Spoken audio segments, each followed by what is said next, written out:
ലജ്ജ എന്ന് പറയുന്ന സ്വഭാവം പിന്നെ സ്ത്രീകൾക്കില്ല. പെണ്ണിന്റെ സൗന്ദര്യം, ഒരു സ്ത്രീയുടെ സൗന്ദര്യമാണ് ലജ്ജ. ലജ്ജയില്ലെങ്കിൽ എന്തും ചെയ്തോ എന്ന് റസൂലുള്ളാഹി സ്വല്ലല്ലാഹു അലൈഹി വസല്ലമ തങ്ങൾ പഠിപ്പിക്കുന്നു. ലജ്ജയില്ലാത്തതിന്റെ പേരിലാണ് അത് നടക്കുന്നത്. പല തെറ്റുകളിലേക്ക് മനുഷ്യൻ പോകുന്നത്. ലജ്ജ എന്ന് പറയുന്ന സ്വഭാവം അത് അത്യാവശ്യമാണ്. പക്ഷെ ഇന്ന് ലജ്ജ, ഇന്ന് സ്ത്രീകളിൽ നിന്ന് ആ ഒരു സ്വഭാവം ഉയർത്തപ്പെട്ടു പോയി. ഖിയാമത്തിന്റെ അടയാളമാണ്. 14 നൂറ്റാണ്ടുകൾക്ക് മുമ്പ് ഹബീബായ നബി മുഹമ്മദ് മുസ്തഫ സല്ലല്ലാഹു അലൈഹി വസല്ലമ തങ്ങൾ ഖിയാമത്തിന്റെ അടയാളങ്ങൾ പറഞ്ഞ കൂട്ടത്തിൽ ഒരു പ്രാവശ്യം ഇപ്രകാരം പറഞ്ഞു: 4 കാര്യങ്ങൾ ദുനിയാവിൽ നിന്ന് ഉയർത്തപ്പെടുന്നത് കണ്ടാൽ അത് ഖിയാമത്തിന്റെ അടയാളമാണ്. ഏതാണ് ആ 4 കാര്യങ്ങൾ ഉയർത്തപ്പെടുന്നത്? ഒന്നാമത് റസൂലുള്ളാഹി പറഞ്ഞു, അൽ ഹയാഉ മിനൻ നിസാ, സ്ത്രീവർഗത്തിൽ നിന്ന് ലജ്ജ എന്ന് പറയുന്ന സ്വഭാവം ഉയർത്തപ്പെടുക. ലജ്ജ എന്ന സ്വഭാവം ഉണ്ടെങ്കിൽ നല്ലതുപോലെ വസ്ത്രം ധരിക്കില്ലേ? ലജ്ജ എന്ന സ്വഭാവമുണ്ടെങ്കിൽ കവലകളിലൂടെ അങ്ങാടികളിലൂടെ കറങ്ങി തിരിയുമോ? അല്ലാഹുവിന്റെ റസൂല് പറഞ്ഞു, ലജ്ജ എന്ന് പറയുന്ന സ്വഭാവം, ലജ്ജ സ്ത്രീകളിൽ നിന്ന് ഉയർത്തപ്പെടുന്നത് കണ്ടാൽ അത് ഖിയാമത്തിന്റെ അടയാളമാണ്. 4 കാര്യങ്ങൾ ഉയർത്തപ്പെടും. അതിലൊന്ന് അല്ലാഹുവിന്റെ റസൂല് പറഞ്ഞത് ഇതാണ്, ലജ്ജ. ഇപ്പൊ ചെങ്ങമ്പുഴ പറയുന്നു, നാരികൾ നാണം കുടുങ്ങികൾ, വിശ്വവിപത്തിന്റെ നാരായ വേരുകൾ. ലോകത്തെ സകല പ്രശ്നങ്ങൾക്കും കാരണം ഈ ഒരു വർഗമാണ്. സഹോദരിമാര്, എന്നെ ചീത്ത വിളിക്കണ്ട, എന്നെ ആക്ഷേപിക്കണ്ട. ഇത്രയും ദൂരെ നിന്ന് വാന്ന് പറയാൻ വേണ്ടി വിളിച്ചുകൊണ്ടുവന്നിട്ട് ഞങ്ങളെ ആക്ഷേപിക്കാനാണ് കൊണ്ടുവന്നത്. ഒന്നുമല്ല, ചെങ്ങമ്പുഴയുടെ വാക്ക് അഡ്വാൻസ് ആയിട്ട് ഞാൻ പറയുകയാണ്. ലോകത്തെ സകല പ്രശ്നങ്ങൾക്കും കാരണക്കാരാണ്. ഒന്ന് ഒരു പഠനം നടത്തണം. ഒരു പഠനം. ലോകത്ത് പല രാജ്യങ്ങളും അടക്കി ഭരിക്കുന്ന പല നേതാക്കന്മാർ, പലരുടെയും ജീവിതത്തിൽ പല പ്രശ്നങ്ങളും അന്വേഷിക്കണം. പലരുടെയും നേതൃസ്ഥാനം, അധികാരങ്ങൾ നഷ്ടപ്പെടാൻ, സ്ഥാനഭ്രഷ്ടനാകാനുള്ള പല കാരണങ്ങളുടെയും പിന്നിൽ സ്ത്രീയാണ്. ലോകത്ത് സകല പ്രശ്നങ്ങൾക്കും ചിന്തിച്ചോ, ഞാനത് വ്യക്തമായിട്ട് പറയേണ്ട കാര്യങ്ങൾ, അത് പർവ്വതീകരിച്ച് പറയേണ്ട കാര്യമില്ല.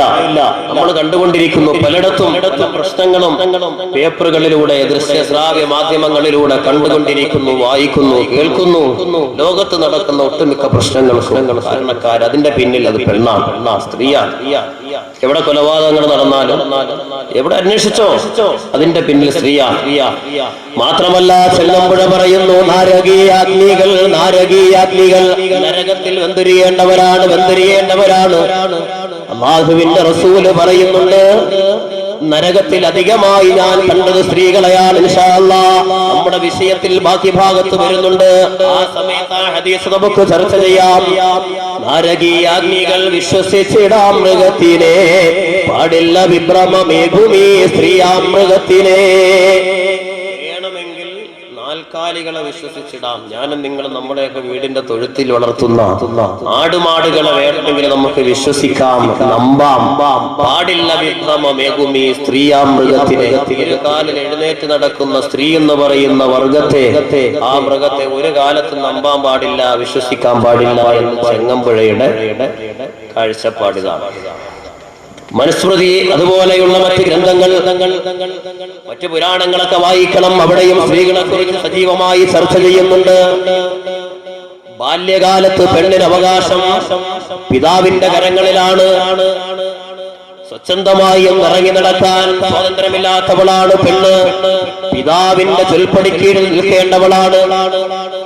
വിവാഹിതയായ പെണ്ണ് ഭർത്താവിന്റെ അനുവാദത്തിനപ്പുറത്തേക്ക് ചലിക്കാൻ പാടില്ല. പ്രായാധിക്യം ചെന്നാലോ വൃദ്ധമാതാവിന്റെ കരങ്ങൾക്കുള്ളിലാണ്. ഈ 3 അവസ്ഥകളിലും, ഈ 3 ഘട്ടങ്ങളിലും ഇങ്ങനെ സ്വാതന്ത്ര്യമില്ല. ഈ 3 ഘട്ടങ്ങളിലും, ഈ 3 അവസ്ഥകളിൽ, 3 രംഗങ്ങളിൽ, 3 അവസ്ഥകളിൽ പുരുഷന്റെ കൈകൾക്കുള്ളിലാണ് സ്ത്രീ. ഒരു കാലത്തും സ്ത്രീക്ക് സ്വാതന്ത്ര്യമില്ല എന്ന് പറഞ്ഞിട്ട് സ്ത്രീകളെ കുറിച്ച് പറയുന്നവരുണ്ട്. അതുപോലെ തന്നെ സ്ത്രീയുമായിട്ടുള്ള സമ്പർക്കം, സ്ത്രീയുമായിട്ടുള്ള കൂടിച്ചേരൽ, സ്ത്രീയുമായിട്ടുള്ള അടുപ്പം, അത് ദൈവത്തിന്റെ പ്രീതി കരസ്ഥമാക്കുന്നതിനെ തൊട്ടും, അതുപോലെ തന്നെ അനുഗ്രഹങ്ങളുടെ കലവറയായ സ്വർഗലോകം അത് തടയപ്പെടുന്നതിനും സ്ത്രീ സമ്പർക്കം കാരണമാണെന്ന് ചിന്തിച്ച പല ആളുകളുമുണ്ട്. അതുകൊണ്ട് തന്നെ പലരും ഇസ്ലാമേതര പ്രത്യയശാസ്ത്രങ്ങളിൽ വിശ്വസിക്കുന്ന പലരും അങ്ങനത്തെ ഒരു വിശ്വാസമുള്ളതിന്റെ പേരില് സ്ത്രീയ ജീവിതത്തിൽ നിന്ന് ഒഴിവാക്കിയിട്ട് ബ്രഹ്മചര്യം തെരഞ്ഞെടുത്തു.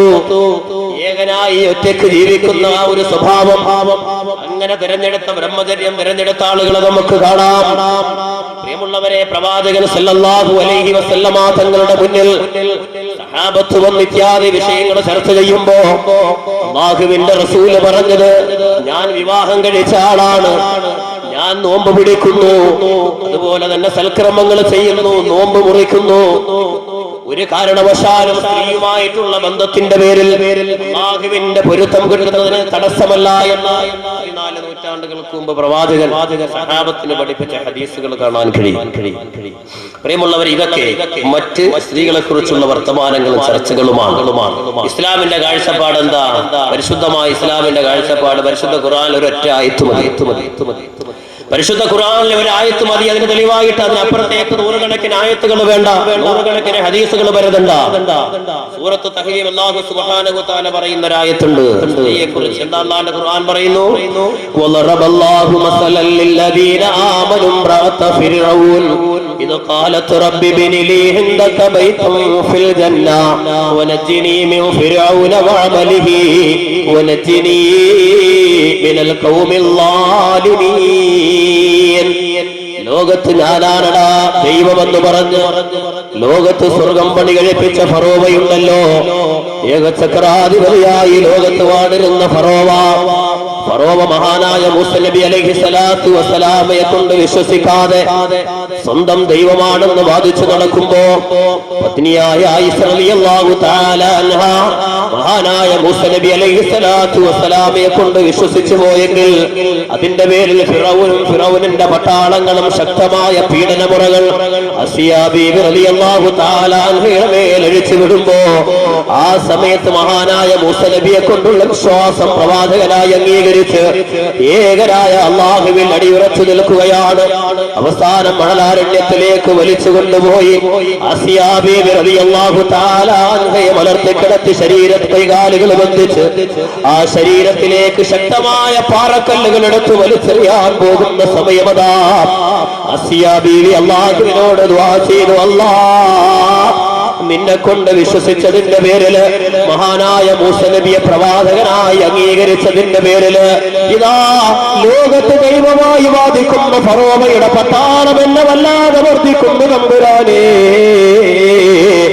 എന്റെ വിശ്വാസത്തിൽ യാതൊരു മാറ്റവുമില്ല, അല്ലാഹ് ഏകനായ ദൈവമാണ്, നീയല്ലാതെ മറ്റൊരു വിശ്വാസം എന്റെ ഹൃദയത്തിലില്ല, അല്ലാഹുവേ ഞാൻ ഇത് മുഴുവനും സഹിക്കുന്നത് നിനക്ക് വേണ്ടിയാണ് അല്ലാഹ്.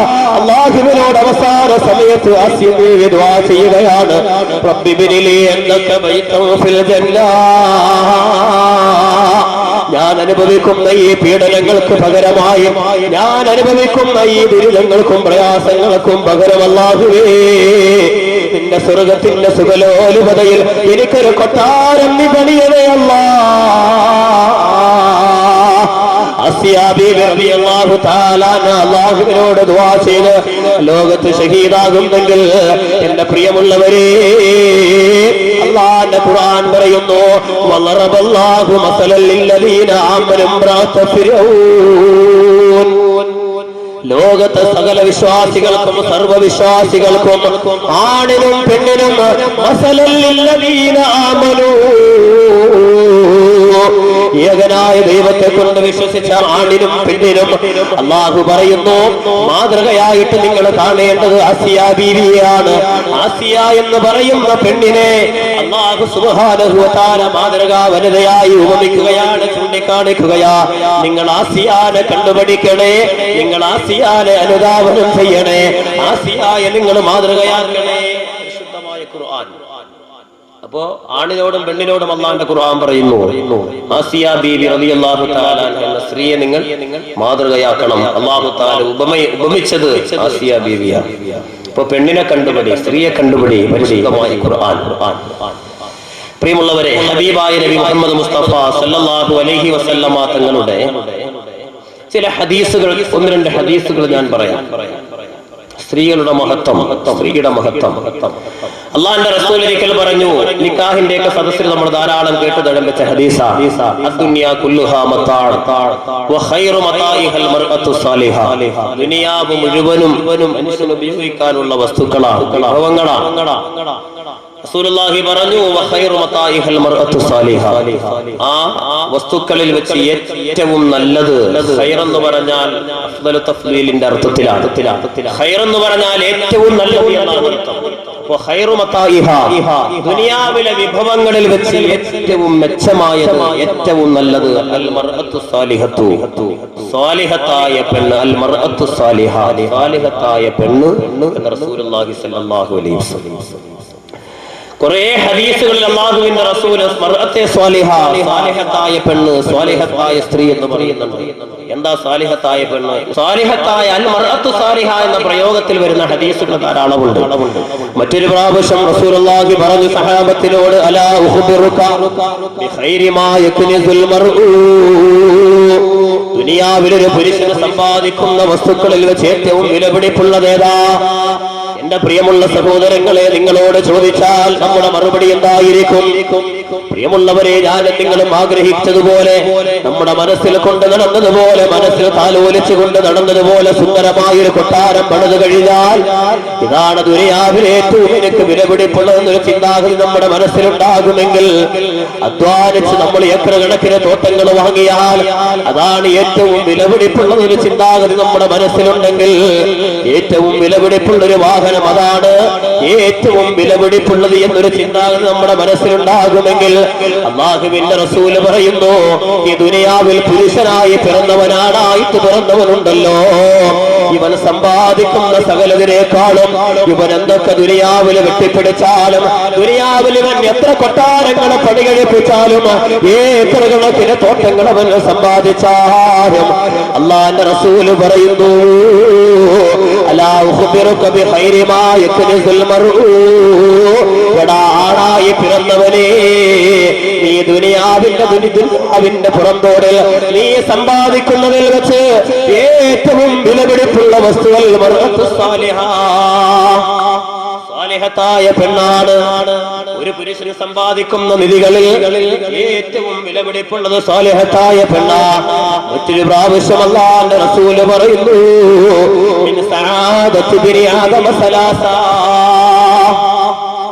ദുനിയാവിന്റെ ജീവിതത്തിൽ ഒരു പുരുഷന്റെ 3 സൗഭാഗ്യങ്ങൾ അല്ലാഹുവിന്റെ റസൂൽ എടുത്തു പറയുന്നു. ദുനിയാവിന്റെ ജീവിതത്തിൽ ഒരു മനുഷ്യന്റെ 3 സൗഭാഗ്യം, ഇത് 3ഉം കിട്ടിയാൽ അവൻ സൗഭാഗ്യവാനാണ്. ഒന്നാമത് റസൂലുള്ളാഹി പറഞ്ഞു, അൽ മർഅത്തു സാലിഹ, സാലിഹത്തായ പെണ്ണ്. ഇത് ഒരു പുരുഷന്റെ ദുനിയാവിന്റെ ജീവിതത്തിലെ 3 സൗഭാഗ്യങ്ങളിൽ ഒന്നാണ്. രണ്ടാമത് റസൂലുള്ളാഹി പറഞ്ഞത് സൗകര്യമുള്ള ഒരു ഭവനം, വീട്, നല്ലൊരു വീട്. അതുപോലെ തന്നെ വൽ മർകബു സാലിഹു, നല്ല വാഹനം. സ്റ്റാർട്ട് ചെയ്ത് 2 കിലോമീറ്റർ പോകുമ്പോൾ വഴിയിൽ കിടന്ന് പിന്നെ തള്ളി സ്റ്റാർട്ട് ആക്കേണ്ടി വരുന്ന വാഹനമല്ല, നല്ല വാഹനം. അപ്പൊ ദുനിയാവിൽ അല്ലാഹു ഒരു മനുഷ്യന് നൽകുന്ന, ഒരു പുരുഷന് നൽകുന്ന 3 സൗഭാഗ്യങ്ങളിൽ ഒന്ന് സ്വാലിഹത്തായ പെണ്ണ്, മറ്റൊന്ന് നല്ല സൗകര്യമുള്ളൊരു വീട്. നല്ല സൗകര്യമുള്ള വീട്, ആഡംബരം അതിനകത്തില്ല, സൗകര്യമുള്ള വീട്. അത്യാവശ്യം തനിക്കും എന്റെ ഭാര്യ, മക്കൾ ഇവർക്കൊക്കെ കഴിയാൻ, വിരുന്നുകാർ വന്നാൽ കടക്കാൻ പറ്റുന്ന സൗകര്യമുള്ളൊരു വീട്. ആർഭാടം അത് പാടില്ല, സൗകര്യമുള്ളൊരു വീട്, പിന്നെ നല്ലൊരു വാഹനം. റസൂലുള്ളാഹി പറയുന്നു, ഒരു മനുഷ്യന്റെ, ഒരു പുരുഷന്റെ ദുനിയാവിൽ അല്ലാഹു കൊടുക്കുന്ന സൗഭാഗ്യങ്ങൾക്കെതിരെ പരാജയത്തിന്റെ അടയാളം അല്ലാഹുവിന്റെ റസൂൽ പറയുന്നു, അൽ മർഅത്തു സൂഉ, ചീത്തയായ മോശപ്പെട്ട ഭാര്യ. സ്വഭാവം ദുസ്വഭാവിയായ മോശമായ സ്വഭാവമുള്ളവൾ. അങ്ങനെ ഒരു പെണ്ണ് ജീവിതത്തിൽ ഒരു പുരുഷന് കിട്ടിയാൽ അവന്റെ പരാജയത്തിന് അത് കാരണമാണ് എന്ന് അല്ലാഹുവിന്റെ റസൂൽ പഠിപ്പിക്കുന്നു. രണ്ടാമത് മോശമായ വീട്. ചില ഭവനങ്ങളുണ്ട്, ചില വീടുകളുണ്ട്, ഒരു ബറക്കത്തും ഉണ്ടാവൂല. എന്നും അസ്വസ്ഥതയും സ്വാരസ്യങ്ങളും രോഗങ്ങളും പ്രശ്നങ്ങളും മടിയും വഴക്കും വക്കാണവും എന്നും പ്രയാസങ്ങളാണ്, ബുദ്ധിമുട്ടുകളാണ്, ദാരിദ്ര്യമാണ്. അങ്ങനത്തെ ചില ഭവനങ്ങളുണ്ട്. അതും ദുനിയാവിൽ ഒരാളുടെ പരാജയത്തിന് കാരണമാണ്. മൂന്നാമത് റസൂലുള്ളാഹി പറഞ്ഞു, വൽ മർകബു സൂ, മോശപ്പെട്ട വാഹനം. എപ്പോഴും വാഹനത്തെ ശപിക്കാനേ നമുക്ക് നേരം ഉണ്ടാവും. ഒരു വഴിക്ക് പോകാൻ ഇറങ്ങിയാൽ എത്തൂല, ഒരു അരമണിക്കൂർ 1 മണിക്കൂർ ലേറ്റ് ആവും. കാരണം എന്താ, ഇടയ്ക്ക് വാഹനം നിന്ന്, പിന്നെ അത് എന്നും കുന്നും വാഹനത്തിന് പണി, ബഹളം, പ്രശ്നങ്ങൾ. ഇതൊരു പരാജയത്തിന്റെ അടയാളമാണ്. അങ്ങനെ ഉണ്ടല്ലോ, ചില ആളുകൾ വാഹനം കൊണ്ട് നന്നാവുന്നവരുണ്ട്, വാഹനം കൊണ്ട് തകർന്നു പോകുന്നവരുണ്ട്. ഭാര്യയെ കൊണ്ട് ജീവിതത്തിൽ ബറക്കത്ത് നേടി നന്നാവുന്നവരുണ്ട്, അതുകൊണ്ട് തന്നെ ജീവിതം നശിക്കുന്നവരുണ്ട്. നമ്മുടെ വിഷയം ഒന്നാമത് റസൂലുള്ളാഹി പറഞ്ഞു, ഒരു പുരുഷന്റെ 3 സൗഭാഗ്യങ്ങളിൽ ഒന്നാമത് റസൂലുള്ളാഹി പറഞ്ഞു അൽ മർഅത്തു സ്വാലിഹ. ഈ 3 ഹദീസുകൾ. മറ്റൊരു ഹദീസിലുണ്ട്, തഖ്വ കഴിഞ്ഞാൽ ഒരു മനുഷ്യൻ തന്റെ ജീവിതത്തിൽ, ദുനിയാവിന്റെ ജീവിതത്തിലെ തഖ്വ എന്ന് പറഞ്ഞാൽ പാരത്രിക ലോകത്തേക്കുള്ള പാഥേയം, പ്രഥമ പാഥേയമാണ് തഖ്വ. ജീവിതത്തിന്റെ നാനോന്മുഖ മേഖലകളെയും നിഖില മേഖലകളിലും സൂക്ഷ്മത പാലിക്കുക തഖ്വ. പല അർത്ഥങ്ങളുണ്ട് തഖ്വയ്ക്ക്, വിശാലമാണ്. തഖ്വ എന്ന ഒറ്റ വാക്കിൽ നമ്മൾ പറയും സൂക്ഷ്മത പാലിക്കുക. ജീവിതത്തിന്റെ നിഖില മേഖലകളിൽ സൂക്ഷ്മത പാലിക്കുക, ഇതാണ് തഖ്വ. ഇത് ഒരാൾക്ക് കിട്ടിക്കഴിഞ്ഞാൽ അടുത്തത് ഒരാൾക്ക് ഉണ്ടാകേണ്ടത് സ്വാലിഹത്തായ പെണ്ണാണ്. റസൂലുള്ളാഹി സ്വല്ലല്ലാഹു അലൈഹി വസല്ലം തങ്ങൾ പഠിപ്പിക്കുന്നു. പരിശുദ്ധ ഖുർആനിൽ ഒരു ആയത്തുണ്ട്, നമ്മൾ ദുആയിക്ക് പ്രാർത്ഥനകളിൽ ഉച്ചരിക്കാറുള്ള ഒരു ആയത്താണ്. റബ്ബനാ ആതിനാ ഫിദ്ദുനിയാ ഹസന വഫിൽ ആഖിറതി ഹസനതൻ വഖിനാ അദാബന്നാർ. റബ്ബനാ ആതിനാ ഫിദ്ദുനിയാ ഹസന, അല്ലാഹുവേ ദുനിയാവിൽ നീ ഞങ്ങൾക്ക് ഹസനത്ത് തരണേ അല്ലാഹ്. ഹസനത്ത് എന്ന് പറഞ്ഞ പരിശുദ്ധ ഖുർആനിന്റെ ആയത്തിലെ ആ ഒരു പദത്തിന് ചില മുഫസ്സിറുകൾ അൽ മർഅത്തു സ്വാലിഹ, ദുനിയാവിൽ ഞങ്ങൾക്ക് സാലിഹത്തായ സ്ത്രീയെ, ഭാര്യയെ തരണമേ അല്ലാഹ് എന്ന് അർത്ഥം പറഞ്ഞ മുഫസ്സിറുകളെ നമുക്ക് കാണാൻ കഴിയും. അപ്പോ ജീവിതത്തിൽ വളരെ മൂല്യമുള്ള ഒരു സംഗതിയാണ് സാലിഹത്തായ പെണ്ണ്. മൂല്യമുള്ള, വളരെ വിലപിടിപ്പുള്ള, വിലമതിക്കാൻ കഴിയാത്ത ഒരു അമൂല്യമായ ഒരു നിധിയാണ്, ഒരു സ്വത്താണ് സ്ത്രീ എന്ന് പറയുന്ന വിഭാഗം. അൽ മർഅത്തു സാലിഹ. വഅദിന്റെ സദസ്സുകളിൽ പോകുമ്പോൾ പലരും ദുആ കൊണ്ട് വസിയത്ത് ചെയ്യാറുണ്ട്, ഭാര്യ സാലിഹത്താകാൻ വേണ്ടി ദുആ ചെയ്യണം ഉസ്താദേ, മക്കള് സാലിഹീങ്ങളാകാൻ, മകൾ സാലിഹത്താകാൻ വേണ്ടി ദുആ ചെയ്യണം. അങ്ങനെ ദുആ കൊണ്ട് പലരും വസിയത്ത് ചെയ്യാറുണ്ട്. ഈ സദസ്സിലും പലരും ഉണ്ടാകും അങ്ങനെയൊക്കെ ആഗ്രഹിക്കുന്നവര്. എന്താ ഇപ്പൊ ഈ സ്വാലിഹത്തായ പെണ്ണെന്ന് പറഞ്ഞാൽ എന്താ? ഞങ്ങള് മക്കനെ ധരിക്കുന്നുണ്ടല്ലോ, ഞങ്ങള് പർദ്ദ ധരിക്കുന്നുണ്ടല്ലോ, 5 നേരവും ഞങ്ങൾ നമസ്കരിക്കുന്നുണ്ട്, ഞങ്ങൾ അത്യാവശ്യത്തിന് ഖുർആനൊക്കെ ഓതുന്നുണ്ട്, മർഅത്തു സാലിഹയിൽ ഞങ്ങൾ പെടുമോ? പ്രിയമുള്ള സഹോദരിമാര് പ്രത്യേകം ശ്രദ്ധിക്കുക. അൽ മർഅത്തു സാലിഹ എന്ന് പറഞ്ഞാൽ സാലിഹത്തായ നല്ലവളായ ഭാര്യ, നല്ലവളായ കുടുംബിനിയുടെ അടയാളങ്ങൾ വ്യത്യസ്തമായ ഹദീസുകളിൽ നിന്ന് ക്രോഡീകരിക്കപ്പെട്ട ചില അടയാളങ്ങൾ 1 മുതൽ 8 വരെയുള്ള ചില അടയാളങ്ങളുണ്ട്. ആ അടയാളങ്ങൾ പല ഹദീസുകളിൽ നിന്ന് സമാഹരിച്ചതാണ്, ക്രോഡീകരിച്ചതാണ്. ആ അടയാളങ്ങൾ ഇൻഷാ അല്ലാഹ് ഇവിടെ ചർച്ച ചെയ്യുമ്പോൾ എന്റെ പ്രിയമുള്ള സഹോദരിമാർ ആലോചിക്കുക, അള്ളാഹുവിന്റെ റസൂലിന്റെ ഹദീസിൽ നിന്ന് മനസ്സിലാക്കാൻ കഴിയുന്ന ഈ ഗുണങ്ങൾ എന്റെ ജീവിതത്തിൽ ഉണ്ടോ? ഉണ്ടെങ്കിൽ ഓരോ ഗുണങ്ങൾ പറയുമ്പോഴും അൽഹംദുലില്ലാഹ് അള്ളാഹുവിന് ശുക്ർ ചെയ്യുക. ഈ ഗുണങ്ങളില്ല എങ്കിൽ എന്ത് ചെയ്യണം? ഈ ഗുണങ്ങൾ ജീവിതത്തിൽ ഉണ്ടാക്കി തീർക്കാൻ വേണ്ടിയിട്ട് നിങ്ങൾ അസ്മു ചെയ്യണം, നിങ്ങളൊരു പ്രതിജ്ഞ എടുക്കണം, നിങ്ങൾ അതിനുവേണ്ടി പരിശ്രമിക്കണം. അല്ലാഹു തആല ഭാഗ്യം തരട്ടെ. ഒന്നാമത് റസൂലുള്ളാഹി സ്വല്ലല്ലാഹു അലൈഹി വസല്ലമ തങ്ങൾ സാലിഹത്തായ പെണ്ണിന്റെ അടയാളം, നല്ലവളായ ഭാര്യയുടെ അടയാളം റസൂലുള്ളാഹി പറഞ്ഞു, ഇബാദത്തിൽ താൽപര്യം കാണിക്കുന്നവളാ, ത്തിന്റെ വിഷയത്തിൽ താല്പര്യം കാണിക്കുന്നവളാണ്.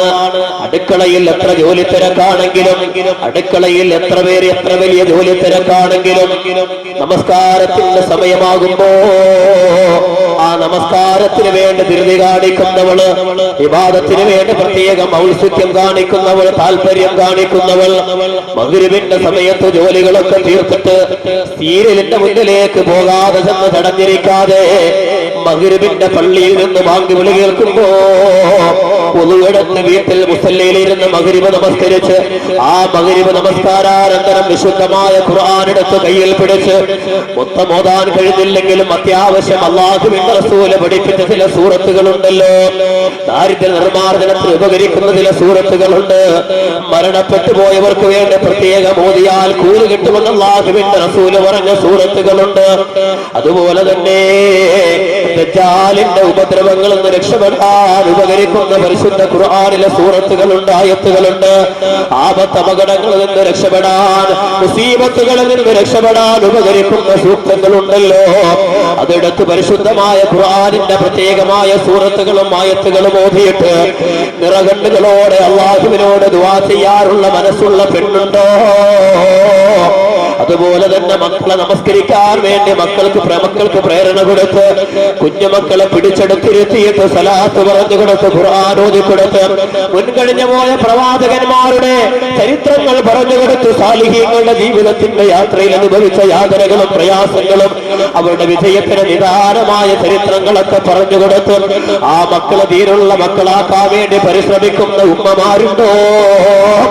ഈ ഉമ്മമാരുണ്ടെങ്കിൽ, ഈ ഒരു ഗുണം അവരുടെ ജീവിതത്തിലുണ്ടെങ്കിൽ അല്ലാഹുവിന്റെ റസൂൽ പറയുന്നു, അൽ മർഅത്തു സാലിഹ, ഇവൾ സാലിഹത്തായ പെണ്ണിന്റെ ഒന്നാമത്തെ അടയാളം ഇവൾക്കുണ്ട്. ഇവള് രക്ഷപ്പെട്ടു, ഇവള് ജീവിതത്തിൽ വിജയിച്ചവളാണ്, ദുനിയാവിലും പാരത്രിക ലോകത്തിലും വിജയിച്ചവളാണ് ഇവള്. വിവാദത്തിന് താല്പര്യം കാണിക്കണം. പ്രിയമുള്ള സഹോദരിമാരെ, ഞാനൊന്ന് ചോദിക്കട്ടെ, എത്ര സഹോദരിമാര് പറഞ്ഞു ധരിക്കുന്നു ശരി തന്നെ, ഇസ്ലാമിക വേഷവിധാനത്തിലൂടെ റോഡിലൂടെ നടക്കുന്നവരാണ്, വീട് വിട്ട് വെളിയിലിറങ്ങുന്നവരാ. പക്ഷേ 5 നേരത്തെ നമസ്കാരത്തിന്റെ വിഷയത്തില് എന്റെ ശബ്ദം ശ്രവിക്കുന്ന ഈ പ്രദേശത്തെ എന്റെ ഉമ്മമാരോട്, എന്റെ സഹോദരിമാരോട്, അനുജത്തിമാരോട് ഞാനൊന്ന് ചോദിക്കുകയാ, നമസ്കാരത്തിന്റെ വിഷയത്തിൽ എത്ര പേര് താല്പര്യം കാണിക്കുന്നവരുണ്ട്? എത്ര പേര് കളാക്കാതെ നമസ്കരിക്കുന്നവരുണ്ട്? പെങ്ങളെ, ഇന്ന് വാഴകേക്കാർ വേണ്ടി ഈ പവിത്രമായ പള്ളിയുടെ തിരുമുറ്റത്തേക്ക് വരുമ്പോ മനസ്സിൽ ആഗ്രഹമുണ്ട് വാഴ് കേൾക്കാൻ, വാഴ് കേൾക്കണമെന്ന ആഗ്രഹത്തോടെ ഈ പള്ളിയുടെ പവിത്രമായ മുറ്റത്തേക്ക് നിങ്ങൾ കാലുകുത്തുമ്പോ മഗ്‌രിബിന്റെ ബാങ്ക് ഈ പള്ളിയുടെ മിനാരങ്ങളിൽ നിന്ന് മധുരോധാരമായ ബാങ്കിന്റെ ശബ്ദം നിങ്ങളുടെ ശ്രവണകുടങ്ങളിലേക്ക് അലയടിച്ചിട്ട് എത്ര പേര് മഗ്‌രിബ് നമസ്കരിക്കാത്തവരുണ്ട്? നിങ്ങളൊന്ന് ആലോചിച്ച് നോക്കണേ. മഗ്‌രിബ് നമസ്കരിക്കാത്ത ആരെങ്കിലും ഉണ്ടോ? എന്റെ പ്രിയമുള്ള സഹോദരിമാരെ, ആ നമസ്കാരം ഉപേക്ഷിച്ച് വന്നിരുന്നു വാഴ് കേട്ടിട്ട് നിന്റെ ജീവിതത്തിൽ എന്ത് പ്രയോജനമാ? ഞാൻ ആക്ഷേപിക്കുന്നതല്ല, കളിയാക്കുന്നതല്ല, പരിഹസിക്കുന്നതല്ല. നമ്മുടെ ജീവിതത്തിൽ ഒരു പരിവർത്തനം വേണ്ടേ? നമ്മുടെ ജീവിതത്തിൽ ഒരു മാറ്റം വേണ്ടതെങ്കിലേ ഈ പറയുന്നതും ഈ സംഘടിപ്പിക്കുന്നതും ഇതെല്ലാം പാരത്രിക ജീവിതത്തിന്റെ മോക്ഷത്തിന് വേണ്ടിയാകുന്നു. ആ നമസ്കാരം ഒഴിവാക്കിയിട്ട് വാഴ് കേട്ടുകൊണ്ട് പ്രയോജനമുണ്ടോ? നമസ്കാരം ഒഴിവാക്കി നിന്റെ ഭർത്താവിന്, നിന്റെ മക്കൾക്ക് വേണ്ടി ഭക്ഷണം പാചകം ചെയ്ത് കൊടുത്ത് അവരുടെ പൊരുത്തവും അവരുടെ തൃപ്തിയും നീ സമ്പത്തി കരസ്ഥമാക്കുമ്പോ നിന്റെ ദുനിയാവ്, നിന്റെ പാരത്രിക ലോകം നിന്ന് നഷ്ടപ്പെട്ടു കൊണ്ടിരിക്കുകയാണെന്നുള്ള ബോധം മനസ്സിലുണ്ടോ? ആലോചിക്കേണ്ട പ്രിയമുള്ളവര്, പ്രിയമുള്ള സഹോദരിമാരുടെ, ഒട്ടുമിക്ക സഹോദരിമാരുടെയും ളുഹർ നമസ്കാരം കളാണ്. കാരണം തിരക്ക് പിടിച്ച സമയമാണ്. ഉച്ചയ്ക്ക് ഭർത്താവ് ചോറുണ്ണാൻ വരുമ്പോ 1 മണിക്ക് വീട്ടിൽ ഉണ്ണാൻ വരുന്ന ഭർത്താവിന് സകലതും വിളമ്പിയവൻ തീന്മേശയ്ക്ക് മുമ്പിൽ നിരത്തണം അല്ലേ? അതിന്റെ പേരില് പലരുടെയും ളുഹർ കളാ ആണ്. ഇബാദത്തിന്റെ വിഷയത്തിൽ താല്പര്യം, കാരണം നിങ്ങളുടെ ഇബാദത്ത്, നിങ്ങളുടെ അവസ്ഥകളും ചലനങ്ങളും കണ്ടിട്ടാണ് മക്കൾ വളരുന്നത്. ആ ഒരു ചിന്ത ഉണ്ടാകണം, ആ ഒരു ബോധം ഉണ്ടാകണം. ഇന്ന് ളുഹർ തന്നെ ഈ പറഞ്ഞ മാതിരി ഭക്ഷണം അടുക്കളയിൽ കിടന്ന് സമയം ചെലവഴിച്ച് പാചകത്തിനും മറ്റും ചെലവഴിച്ചിട്ട് പിന്നെ നമസ്കരിക്കാമെന്നൊക്കെ പറഞ്ഞ് ഇരിക്കും. പക്ഷേ കുറച്ചുകൂടെ കഴിയുമ്പോൾ ഇബ്ലീസ് കയറും. ഇബ്ലീസ് കയറിയിട്ട് ഇത് കുറെ തുണിയൊക്കെ അലക്കാനില്ലേ, അതൊക്കെ വാരിയിട്ട് നീ അലക്കുക, അതെല്ലാം കഴിഞ്ഞിട്ട് ഇൻഷാ അല്ലാഹ് നമുക്ക് നമസ്കരിക്കാം. അങ്ങനെ തുണിയെല്ലാം കൂടെ വാരിയെടുത്ത് കുളിച്ചിട്ട് കയറി ളുഹർ നിസ്കരിക്കാൻ എന്നുള്ള ചിന്തയിൽ ഇറങ്ങുമ്പോഴാണ് ഒരിലൂടെ തുണി കിടക്കുന്നത്. എന്നാൽ പിന്നെ അതൊക്കെ വാരി അലക്കിയിട്ടിട്ട് കുളിക്കാം, എന്നിട്ട് നിസ്കരിക്കാമെന്ന് പറഞ്ഞ് അലക്കിക്കൊണ്ടിരിക്കുമ്പോൾ അസ്റിന്റെ ബാങ്ക്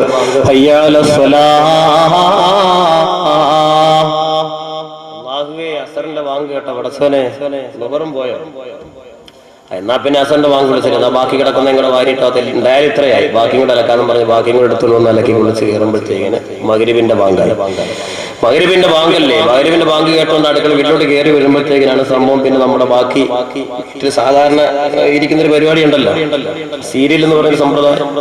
മഗ്‌രിബിന്റെ സമയത്ത് വാഴ വെച്ച ഒട്ടുമിക്കാനുള്ള കിട്ടൂല, പ്രത്യേകിച്ച് സഹോദരിമാർ. കാരണം ഇന്ന് സീരിയലിന്റെ മുന്നിൽ അടിമകളായിരിക്കാണ് നമ്മുടെയൊക്കെ സഹോദരിമാർ. ചില നല്ല സ്പിരിറ്റുള്ള നമസ്കാരം ഇത്താമാരൊക്കെ ആണെങ്കിൽ നേരത്തെ വന്ന് ഒതുവെടുത്ത് മുസല്ലയൊക്കെ വിരിച്ചിട്ട് കയറി ഇരുന്നു കാണും. മഗ്‌രിബിന്റെ ബാങ്ക് വിളിക്കുമ്പോൾ ചിലരെന്ത് ചെയ്യും, ചിലർ TV ഓഫ് ആക്കിയിട്ട് നമസ്കരിക്കും, പെട്ടെന്ന് നമസ്കരിച്ചിട്ട് ബാക്കി കാണാൻ വേണ്ടിയിട്ട് അങ്ങോട്ടുള്ള ഒരുക്കത്തിലാണ്. ചിലര് കഅബയ്ക്ക് അഭിമുഖമായി തന്നെ സാധനം എടുത്ത് ഇങ്ങോട്ട് വെക്കും, വെച്ച് കഴിഞ്ഞിട്ട് ഓളി അങ്ങ് കുറയ്ക്കും. കാരണം കണ്ടാൽ മതി, അങ്ങനെങ്കിലും സായുജ്യം അടയാൻ വേണ്ടിയിട്ട് ശബ്ദം കുറച്ചിട്ട് കണ്ടുകൊണ്ട് അതിൽ നോക്കി നിസ്കരിച്ച് അങ്ങനെ സായുജ്യം അടയുന്നത്. ചില ആളുകൾ അത്രയും കേട്ടതിന്റെ കഥ കേട്ടിട്ട് സായുജ്യം അടയുന്നത്. എങ്ങനെയാണെങ്കിൽ ഇത് ഒഴിവാക്കാൻ പറ്റൂല. എത്ര വലിയ ഇബാദത്തും തസ്ബീഹ് എടുത്താലും സുബ്ഹാനല്ലാഹ് പറഞ്ഞാലും ഇതിന്റെ മുന്നിൽ നിന്ന് ഒഴിവാക്കാൻ പറ്റൂല. എന്തൊരവസ്ഥയാണ് എന്റെ പ്രിയമുള്ള സഹോദരിമാരെ. എത്ര പാതിരാത്രി വരെ മഗ്‌രിബിന് മുമ്പ് തന്നെ ജോലി കഴിഞ്ഞ് ജോലി തീർത്ത് അടുക്കളയിൽ നിന്ന് ഇറങ്ങി ബെഡ്റൂമിലേക്ക് അല്ലെങ്കിൽ ഹാളിലേക്ക് ടിവിയുടെ മുന്നിലേക്ക് ഇറങ്ങിയിരുന്ന് പാതിരാത്രി 12 മണി വരെ വേണമെങ്കിൽ ഇതിന്റെ മുന്നിൽ സമയം കളയും. ടെൻഷനും ഇല്ല, ഒരു ബുദ്ധിമുട്ടും ഇല്ല, ഒരു പ്രയാസവും ഇല്ല.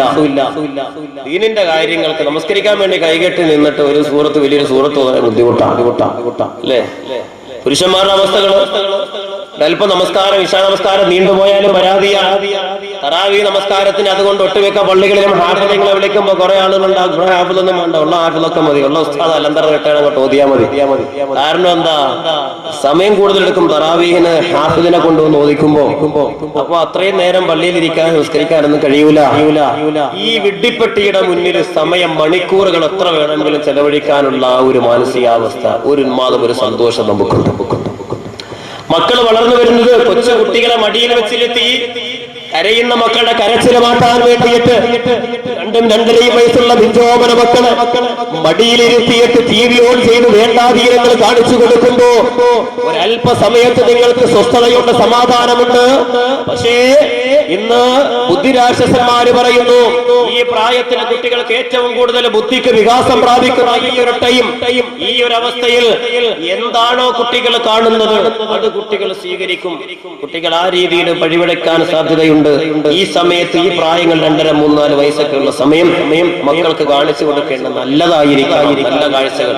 അപ്പൊ കുട്ടികളെ ഈ രീതിയിൽ മാതാപിതാക്കൾ ശ്രദ്ധിക്കണം. പ്രത്യേകിച്ച് ടിവിയുടെ മുന്നിലിരുന്നു ഇതിനു വേണ്ടി സമയം മക്കൾക്ക് വേണ്ടിയിട്ട് ചെലവഴിച്ചു കൊടുക്കുക. പോയി നിസ്കരിക്കണമെന്ന് അമ്മ പറയും, വാപ്പാടെ കാര്യം വിട്, രാവിലെ ജോലിക്ക് വൈകുന്നേരം എപ്പോഴാണ് കയറി വരുന്നേ. മക്കളെ ശ്രദ്ധിക്കേണ്ടത് ഉമ്മമാര് തന്നെയാണ്. കാരണം ഉമ്മയാണ് ഒരു കുട്ടിയുടെ പ്രഥമ പാഠശാല. ഒരു ഉമ്മയുടെ മടിത്തട്ടാണ് ഒരു കുട്ടിയുടെ പ്രഥമ പാഠശാല. അപ്പോ കുട്ടി പഠിക്കേണ്ട മര്യാദകളും അത്യാവശ്യം പഠിക്കേണ്ട ദീനിന്റെ കാര്യങ്ങളൊക്കെ ഉമ്മയുടെ മടിത്തട്ടിൽ നിന്ന് വേണം മക്കള് പഠിക്കാൻ. അപ്പൊക്ക് അതിന് നേരം ഉണ്ടാവൂല, ശ്രദ്ധിക്കാൻ കഴിയൂല. എങ്കിലും സമയം കണ്ടെത്തി ശ്രദ്ധിക്കണം, അത് വേറെ വിഷയം. പക്ഷെ ഇത്യാദി കാര്യങ്ങൾ എപ്പോഴും മക്കളോടൊപ്പം ഉള്ളത് ഉമ്മയാണ്. അതുകൊണ്ട് അവരെപ്പോഴും ശ്രദ്ധിക്കണം മക്കളെ കുറിച്ച്. 10 സ്വലാത്ത് എല്ലാം പറയാൻ എത്ര ഉമ്മമാര് പറയുന്നവരുണ്ട്. മഗ്‌രിബിന്റെ ബാങ്ക് വിളിക്കുമ്പോ കുട്ടികളെ കുളിപ്പിച്ച് വൃത്തിയാക്കിയിട്ട് മറ്റു വിഷയങ്ങൾ പഠിക്കുന്നതിന് മുമ്പ് 110 സ്വലാത്ത് ചെല്ലാൻ അങ്ങനെ പറയുന്നവരുണ്ട്. എത്ര പേരുണ്ട്? അല്ലെങ്കിൽ ഉമ്മയോടൊപ്പം പിടിച്ചിരുത്തി നമസ്കരിപ്പിക്കാൻ വേണ്ടി താല്പര്യം കാണിക്കുന്ന എത്ര ഉമ്മമാരുണ്ട്. ഈ ഉമ്മമാര് നമസ്കരിച്ചിട്ട് വേണ്ടേ മക്കളെ അതിനു വേണ്ടി പ്രേരിപ്പിക്കാൻ. അതല്ലാതെ മക്കളോട് പോയി നമസ്കരിക്കാനും ഖുർആൻ ഓതാനും പറഞ്ഞ അത് ഉമ്മച്ചി പോയി ചെയ്യാൻ പറയും അല്ലേ? അപ്പോൾ ഇബാദത്തിലെ താല്പര്യം അത് കുടുംബത്തിന്റെ ഐക്യത്തിനും ഭദ്രതയ്ക്കും സന്തോഷത്തിനും കുടുംബ ബന്ധത്തിന്റെ നിലനിൽപ്പിനും സ്ത്രീ സാലിഹത്താകണം. ഇബാദത്തിൽ താല്പര്യമുള്ളവളാകണം. അതൊരു സ്വഭാവമാണ്, ഉണ്ടായേ പറ്റും. ഇല്ലെങ്കിൽ കുടുംബം നമ്മൾ ഉദ്ദേശിക്കുന്നത് പോലെ പെണ്ണിനെ കുറിച്ച് എന്താ പറയുന്നത്? കുടുംബത്തിന്റെ വിളക്കെന്നാണ് പെണ്ണിനെ കുറിച്ച് പറയുന്നത് അല്ലേ? അപ്പൊ അത് അന്വർത്ഥമാകണമെങ്കിൽ യാതി ഗുണങ്ങൾ ഉണ്ടാകണം. അല്ലാഹുവിന്റെ റസൂല് പറഞ്ഞു, ഇബാദത്തിൽ താല്പര്യം കാണിക്കുന്നവളാകുക. പ്രിയമുള്ള സഹോദരിമാര്, ഏറ്റവും ചുരുങ്ങിയ പക്ഷം 5 നേരത്തെ നമസ്കാരമെങ്കിലും ഖളാ ഇല്ലാതെ എന്റെ പ്രിയമുള്ള സഹോദരിമാർ അനുഷ്ഠിക്കുക. മക്കളെ അതിനുവേണ്ടി മക്കൾക്ക് പ്രചോദനം നൽകുക. കുഞ്ഞുമക്കളെ പള്ളിയുടെ തൊട്ടടുത്ത് താമസിക്കുന്ന ഉമ്മമാര് മക്കളെ പള്ളിയിലേക്ക് പറഞ്ഞു വിടുക. അതല്ല, വീട്ടിലാണെങ്കിൽ ഉമ്മയോടൊപ്പം നമസ്കരിക്കാനുള്ള അവസരം ഉണ്ടാക്കി കൊടുക്കണേ.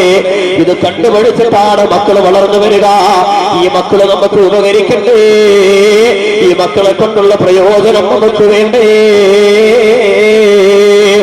ഈ രീതിയിൽ ഇബാദത്തുള്ള ഉമ്മമാര് ആ രീതിയിൽ മക്കളെ വളർത്തിയെങ്കിൽ മാത്രമേ നമുക്ക് ഉപകരിക്കുന്ന മക്കളാകൂ.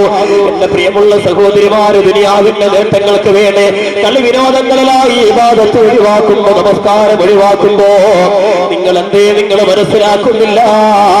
കാര്യങ്ങളൊക്കെ മനസ്സിലാക്കാനുള്ള ബോധമുണ്ടല്ലോ, കാര്യങ്ങൾ മനസ്സിലാക്കാനുള്ള ചിന്താശക്തി നിങ്ങൾക്കില്ലേ? എന്തേ ഇവിടെ മാത്രം ദീനിന്റെ വിഷയത്തിൽ മാത്രമാവുക കാര്യങ്ങൾ ചിന്തിക്കാൻ നിങ്ങൾക്ക് കഴിയുന്നില്ല? അതല്ലാത്ത വിഷയങ്ങൾക്കെല്ലാം 1000 നാവാണല്ലോ. മുൻകൂട്ടി കാര്യങ്ങൾ ചിന്തിക്കാൻ നിങ്ങൾക്ക് കഴിയുന്നുണ്ടല്ലോ. ആയുധം കൊണ്ട് മുസൽമാനെ നശിപ്പിക്കാൻ കഴിയില്ല എന്ന് ചിന്തിച്ചപ്പോ, ആൾബലത്തിൽ മുസ്ലിമിനെ നശിപ്പിക്കാൻ കഴിയില്ല എന്ന് ചിന്തിച്ചപ്പോ, അതുപോലെ സാമ്പത്തിക വിഷയത്തിൽ മുസൽമാനെ തളർത്താൻ കഴിയില്ല എന്ന് ചിന്തിച്ചപ്പോ, ഇസ്ലാമിന്റെ ബദ്ധവൈരികളായ ദിവസവും ഞാനും നിങ്ങളും നമസ്കാരത്തിലൂടെ അല്ലാഹുവിന്റെ ശാപമേറ്റവരുടെ നീങ്ങളെ കാത്തുരക്ഷിക്കണമേ, സന്മാർഗം പ്രാപിച്ചവരുടെ പാതയിലൂടെ നീ ഞങ്ങളെ യാത്രയാക്കേണ്ടത് എന്ന് അല്ലാഹുവിനോട് ദുആ ചെയ്യുമ്പോ, അല്ലാഹുവിന്റെ ശാപമേറ്റു വാങ്ങിയവര്, അല്ലാഹുവിന്റെ കോപത്തിന് പാത്രീഭൂതരായവരുണ്ടല്ലോ, ഇസ്ലാമിനെ തകർക്കാൻ വേണ്ടി അവസാനമായി അവര് മനസ്സിലാക്കിയ ഗൂഢതന്ത്രമാ എങ്ങനെയാണെന്നറിയുമോ? ഈമാനികമായി സമൂഹത്തെ തളർത്തിക്കളയുക, ഈമാനികമായി സമൂഹത്തെ നശിപ്പിക്കുക. അതുകൊണ്ട് എന്താ ചെയ്തതെന്നറിയുമോ? നമ്മുടെയൊക്കെ വീടിന്റെ അകത്തളങ്ങളില് ലോകത്തിന്റെ അഷ്ടദിക്കുകളിലുള്ള സകല അശ്ലീലങ്ങളും എന്റെയും നിങ്ങളുടെയും വീടുകളിലേക്ക് വിളമ്പി തരുമ്പോ, എന്റെ പ്രിയമുള്ളവരെ, ഈ ജൂദായിസത്തിന്റെ ബുദ്ധിയിൽ നിന്ന് ഉത്ഭവിച്ചതാണ് എന്റെയും നിങ്ങളുടെയും വീടുകളെ പിശാചിനെ കൊണ്ട് വലിയ വശമാക്കുക. സർവ്വതമ്മാടുത്തങ്ങളും സർവ്വശ്ലീലങ്ങളും നമ്മുടെ വീടുകളിലേക്ക് ഒഴുക്കി തരിക. അതിന്ന് കണ്ട് സായോജ്യമടഞ്ഞിട്ട് നമസ്കാരമില്ലാതെ, ഈമാനില്ലാതെ, മരണചിന്തയില്ലാതെ, പരലോക ചിന്തയില്ലാതെ ജീവിതം ഇങ്ങനെ രസാനുഭൂതികളിലായിട്ട് ഞാനും നിങ്ങളും തള്ളുനേക്കുമ്പോ, ഒരു പരിധിവരെ ഇസ്ലാമിന്റെ ബദ്ധവൈരികളുടെ ആ പരിശ്രമം ഇന്ന് വിജയിച്ചു കൊണ്ടിരിക്കുകയാണ്. സകല അശ്ലീലങ്ങളും എന്റെയും നിങ്ങളുടെയും വീടുകളിലേക്ക് വിളമ്പി തരുമ്പോ, എന്റെ പ്രിയമുള്ളവരെ, ഈ ജൂദായിസത്തിന്റെ ബുദ്ധിയിൽ നിന്ന് ഉത്ഭവിച്ചതാണ് എന്റെയും നിങ്ങളുടെയും വീടുകളെ പിശാചിനെ കൊണ്ട് വലിയ വശമാക്കുക. സർവ്വതമ്മാടുത്തങ്ങളും സർവ്വശ്ലീലങ്ങളും നമ്മുടെ വീടുകളിലേക്ക് ഒഴുക്കി തരിക. അതിന്ന് കണ്ട് സായോജ്യമടഞ്ഞിട്ട് നമസ്കാരമില്ലാതെ, ഈമാനില്ലാതെ, മരണചിന്തയില്ലാതെ, പരലോക ചിന്തയില്ലാതെ ജീവിതം ഇങ്ങനെ രസാനുഭൂതികളിലായിട്ട് ഞാനും നിങ്ങളും തള്ളുനേക്കുമ്പോ, ഒരു പരിധിവരെ ഇസ്ലാമിന്റെ ബദ്ധവൈരികളുടെ ആ പരിശ്രമം ഇന്ന് വിജയിച്ചു കൊണ്ടിരിക്കുകയാണ്. പ്രിയമുള്ള സഹോദരിമാരെ, സഹോദരങ്ങളെ, വിശ്വാസം കാത്തു സൂക്ഷിക്കണം. വിശ്വാസമില്ലെങ്കിൽ ഈമാൻ നഷ്ടപ്പെട്ടു പോയെല്ലാം പോയി. അപ്പൊ സഹോദരിമാരെ പ്രത്യേകിച്ച് ശ്രദ്ധിക്കുക, ഇബാദത്തിന്റെ വിഷയത്തിൽ താല്പര്യം കാണിക്കുക. ഏറ്റവും ചുരുങ്ങിയ നമസ്കാരം കൃത്യമായി കൃത്യനിഷ്ഠയായിട്ട് നമസ്കരിക്കുക. നാളെ പാരത്രിക ലോകത്ത് നമസ്കരിക്കാത്ത ആളുകൾക്ക് അല്ലാഹു കൊടുക്കുന്ന ശിക്ഷയുടെ കാഠിന്യത്തെ കുറിച്ച് റസൂലുള്ളാഹി പഠിപ്പിക്കുന്നുണ്ട്. മിഅ്റാജിന്റെ രാത്രി ഹബീബായ നബിതങ്ങൾ യാത്ര ചെയ്യുമ്പോ ഒരു വിഭാഗം ആളുകളെ അല്ലാഹു ശിക്ഷിക്കുന്നത് കണ്ടു. എന്താ അല്ലാഹുവിന്റെ റസൂല് കണ്ടത്? ഒരു വിഭാഗം ആളുകളുടെ ശിരസ്സുകൾ കല്ലുകൾ എറിഞ്ഞ് തകർക്കുകയാണ്. തല തകർന്നു പോകുന്നു. ഒരല്പസമയത്തിന് ശേഷം വീണ്ടും ശിരസ് പൂർവസ്ഥിതി പ്രാപിക്കുകയാണ്. വീണ്ടും ഉഗ്രമായ ശക്തമായ കല്ലുകൾ കൊണ്ട് ആ ശിരസിലേക്ക് എറിഞ്ഞു പൊട്ടിക്കുന്നു. തല തകർന്നു പോകുന്നു, കൽബ് തകർന്നു പോകുന്ന ഈ രംഗം കണ്ട പ്രവാചകൻ ചോദിച്ചു ജിബ്രീലിനോട്, ഓ ജിബ്രീലേ, ഇവര് ജീവിതത്തിൽ ചെയ്ത തെറ്റെന്താ ജിബ്രീലേ? അല്ലാഹുവിന്റെ റസൂലിനോട് ജിബ്രീൽ അലൈഹിസ്സലാത്തു വസ്സലാം പറഞ്ഞു, യാ റസൂലല്ലാഹ്, ഇവരാരാണെന്നറിയുമോ? ഹൗലായി തസാക്കലത്ത് റൂസുഹും അനിസ്സലാം, 5 നേരത്തെ നമസ്കാരം നിർവഹിക്കാത്തവരാണ് നബിയേ. അല്ലാഹുവിന് വേണ്ടി ശിരസ് കുനിക്കാത്തവരാണ്, തല കുനിക്കാത്തവരാ. നമസ്കാരം ഉപേക്ഷിക്കുന്നവന്റെ പാരത്രിക ലോകത്ത് തല കല്ലുകൾ കൊണ്ടെറിഞ്ഞ് തകർക്കുമെന്ന് അല്ലാഹുവിന്റെ റസൂല് പറയുന്നു. അല്ലാഹു നമ്മെ കാത്തുരക്ഷിക്കട്ടെ. ഒരു ദിവസം അനസ് ബിൻ മാലിക് റളിയല്ലാഹു അൻഹു പ്രവാചകനോട് ചോദിച്ചു, പരിശുദ്ധ ഖുർആനിന്റെ മായ അവസര സമയമാണ്. ആ സമയത്ത് നബി തങ്ങളോട് ചോദിച്ചു, യാ റസൂലല്ലാഹ്, മൽ ഫലഖു യാ ഹബീബല്ലാഹ്, ഫലക്കിൽ നിന്ന് കാവലിനെ തേടണമെന്നറിയിക്കുന്ന ആയത്തവതീർണമായല്ലോ നബിയേ. ഈ ഫലക്കെന്ന് പറഞ്ഞാൽ എന്താ ഒന്നറിയിച്ചു തരുമോ നബിയേ? അല്ലാഹുവിന്റെ റസൂല് പറഞ്ഞു, അനസേ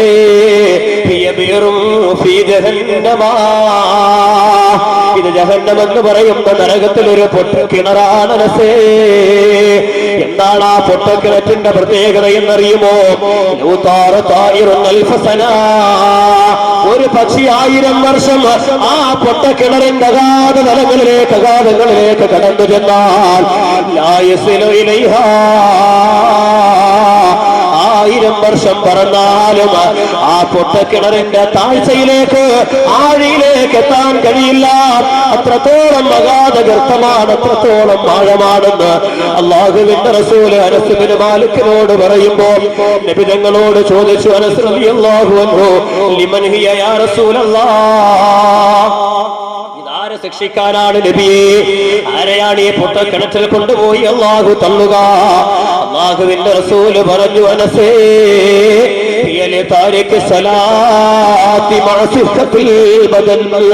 കൈകാലുകൾക്ക് സ്വാധീനമുള്ളതോടൊപ്പം ശരീരത്തിന് ആരോഗ്യമുള്ളതോടൊപ്പം നമസ്കാരം ഒഴിവാക്കുന്നവരുണ്ടല്ലോ, അവരെ കൊണ്ടുപോയി തള്ളാൻ വേണ്ടി അല്ലാഹു തയ്യാറാക്കിയിരിക്കുന്ന പൊട്ടക്കിണറ. ആ പൊട്ടക്കിണറ്റിന്റെ അവസ്ഥകളെ കുറിച്ച് അല്ലാഹുവിന്റെ റസൂല് പറയുന്നു, ഉഗ്രവിഷമുള്ള പാമ്പുകളും സർപ്പങ്ങളും തേളുകളുമാണ് ആ കിണറ്റിലുള്ളത്. ആ മനുഷ്യനെ വലിച്ചെറിയപ്പെടേണ്ട സമയം തന്നെ ഈ പാമ്പുകൾ അവരെ കുത്തിവലിക്കുന്നതാ. അല്ലാഹു നമ്മെ കാത്തുരക്ഷിക്കട്ടെ. പ്രിയമുള്ളവരെ, കോലം പോലും മറിക്കപ്പെടാൻ സാധ്യതയില്ലേ?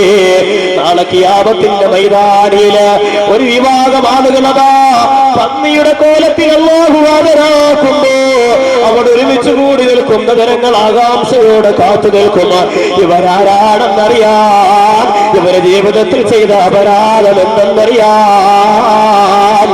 ആ സമയത്ത് അല്ലാഹുവിന്റെ ഭാഗത്ത് നിന്നൊരു വിളിയാളമുണ്ടാകും, ഒരു അറിയിപ്പുണ്ടാകും. ഈ പന്നിയുടെ കോലത്തിന് കോലം മറിക്കപ്പെട്ടവരാരാണെന്നറിയുമോ?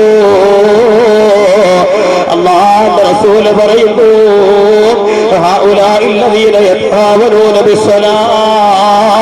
നമസ്കാരത്തിൽ അലംഭാവം കാണിച്ചവരാണ്, നമസ്കാരത്തിൽ അലസത കാണിച്ചവരാ.